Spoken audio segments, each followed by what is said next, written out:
business as I do. Anyone who describes themselves as having entrepreneurial spirit, I know would be someone who would be wonderful to sit down and talk with. And I can tell you, she has more enthusiasm than all of us up here together.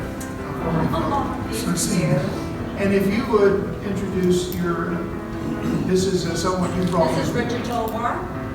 Richard Tomar. Richard Tomar? Yes. Okay. Marketing Director. Marketing Director. Yes, sir. All right, he's with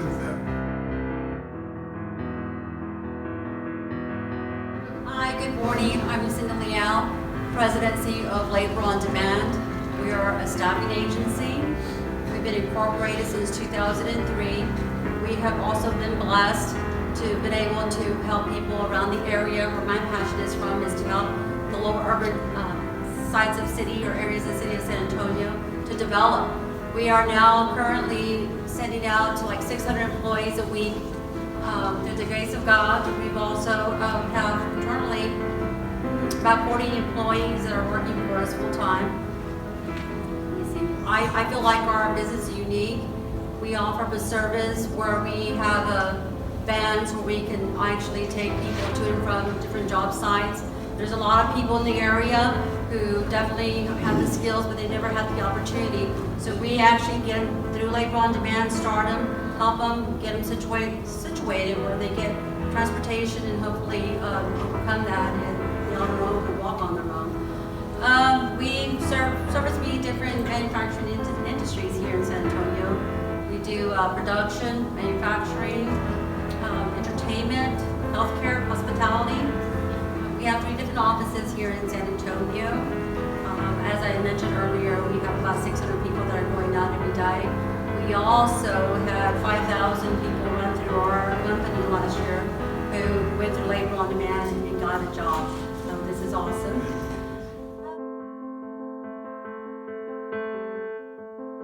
November 2016, we were notified we received our 8A certification. So we are currently working on trying to get the contracts with the federal government now. That's a great thing about the 8A. It's a 9-year development program. They teach you how to work with the federal government, how to contract with them. And so we're in the process of marketing that.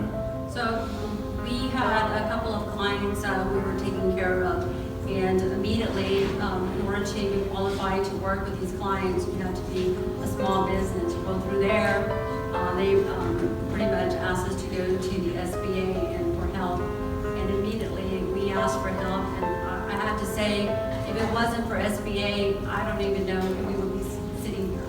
I too, probably in a situation, I went to the bank as well, and they just laughed at me. But it's okay, because my spirit is like, oh no, I'm not going to stop here. We're going to keep going and move on.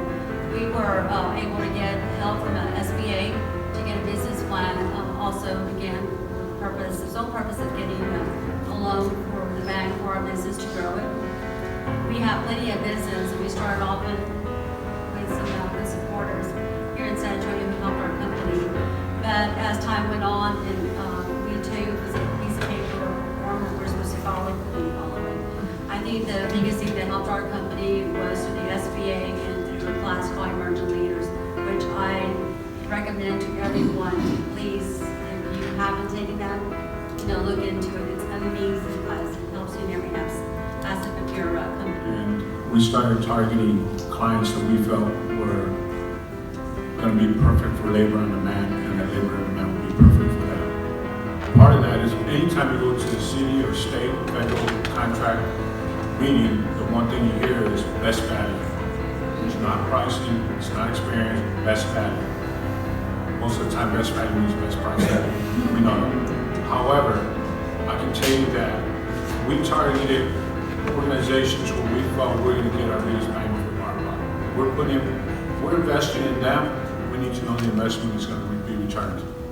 And therefore, we looked at the city, the San Antonio water system. I don't know they're here, and we said this is a great opportunity for us because we feel there's opportunity for us to help them. So when they said best value, we knew there was a value that we brought to them. And the great thing I can tell you right now is that every time we went in there and they tell you that you've been listed, you're one of the top 10 agencies within that opportunity to get the third or fourth company they're going to select, We went in there and we told them exactly what our value proposition was and how we could help them be successful and what we had in mind. Never did we ask what they could do for us. We explained what we could do for them. And that's what made us different. In an area in San Antonio where there's probably 1,000 staffing agencies and they have the worst reputation in the world, we actually came in with an opportunity to say, here's how we can help you improve the processes you have with our assistance. And that's what made us who we are today, and the fact that first, we believe in the people we have, as you stated. We are right in the middle of the west side. Some of our best personnel comes from the west side of San Antonio, and we invested in those folks. And we do training, we do everything that it takes to make them successful, because they're the ones who make us successful. Add to that too, as Mr. Topar mentioned, that we're primarily started at the west side. We're in 3 different offices, and it's truly been a blessing to get people out of the area, the urban area, because they all need opportunities, and they have gone through Labor on Demand because we go the extra mile and do the training, and it has brought a lot of people to a different level. And now they're also, I mean, it's a training factory. This person gone and their training is different. It's a different person, and share it with a family member. And let everybody know that everybody has opportunity, everybody has a chance. We just have to be having that willing spirit to do so. So every month, this month included, we'll have 5 events. One that talks about being family first, do something with your family. Dream big, have fun, achieve forward, and give back. And my favorite is to give back. So through social media, through awareness, different outlets, people start seeing your reputation, or they discern what it might be. And it is the case that when there's brand awareness through goodness, you become a kind of a known entity. We're in 7 locations around the country now, and people are seeing us. They say, I really like looks like what you're doing. How do I become a part of that? Or how can I contribute to that? And so we just live out what we say we're going to do. And I always say this, it's great when you don't have to be 2 different versions of yourself. Just be the same person you are. I don't want the person who gets out of bed to stay home. I don't want them to shift who they are just because they're showing up for work. Be who you are always. Be on continuous play. And then you don't have to memorize the different versions of your spiel. You're yourself no matter what. And so it's amazing what will stand out when you just be yourself. And that's enough to be different. And that's how we market now. We don't deliberately do anything except for the social media stuff. And word of mouth is very powerful, and then that's what happens for us. I attended an EO conference. I was part of the entrepreneur organization. In 2010, I heard a speaker named Roy Spence. Anyone heard of Roy Spence? If I tell you what he's done, I'm sure you've all heard it. He's the one who developed the commercial for Southwest Airlines, Want to Get Away. That's Roy Spence. So he talked to us about having a purpose. And he's also the president of the Purpose Institute. And Roy said, if you have no reason for being other than just making money, when you die, no one cares. Think about Linens and Things. Where does people go now? Linens and Things is not around. There's not a brick and mortar. They go to Best Buy. What about Circuit City? Did you know they're gone? Oh, no. Best Buy. We'll just go there. So his point is, if you don't have an enduring purpose, when you die, the world doesn't change. However, if you do have a purpose, ours is find work, create jobs, change lives for the glory of God. That's our purpose. The second sentence, create jobs, is probably the most profound thing you can do for humanity. That's what Lucinda's company and Ron's company are doing too, creating jobs. When you create a job for somebody, they have a new feeling in life. Kids can eat cereal now because they actually have money to buy cereal. The economic impact of one job is tremendously powerful. Jim Clifton, the chairman of the Gallup Institute, wrote a book called The Coming Jobs War. And he warns us what happens if our country does not continue to create jobs. And so that's how it started, was Roy's speech. It really hit me powerfully, and I said, I need to come up with some kind of purpose. Why do we exist? I'm not talking about your mission statement. I'm talking about your enduring purpose. What makes you contribute and put a dent in this universe? That's what I'm saying. I'd also like to, because everybody has a culture, whether they realize it or not. I'm gonna, that was really great. That was really great. And I'm in awe of both some of the Jeffrey. You find that amongst fellow business owners, you pick up things from other folks. So just because you get a certification doesn't guarantee any work. You need to know that. I know that I went to the Port of San Antonio, and I see Wendy here, and I actually started marketing them a year before we ever had the opportunity to bid.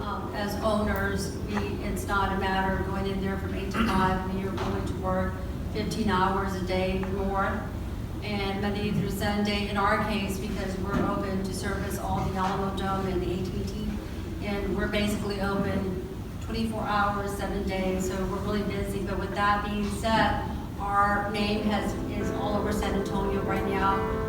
Our new challenge, as Mr. Tovar was mentioning, is to go out there and meet with the different contractors for procurement for the federal side. Those are the obstacles, yes. So when we started our company, myself and my partner, we were, I definitely have a background of staffing. Did I know anything about finances in accounting? So this is where my challenge was, and this is where we really reached out to SBA to do an annual Christmas party for them, giving gifts. We also invited Walgreens to come out, give flu shots at no cost. We also feed the homeless and involved our staff, giving them, gifts. And we also participated in the food bank. As a labor on demand, we have a team of employees that go out there to different job sites that we're in and recognizing our people. And you've been here for 90 days and you haven't missed and what have you, a certificate of saying our gratitude, thank you for working for our company. We know that you can choose any company and thank you for working for our company. We give more, I believe, to our employees.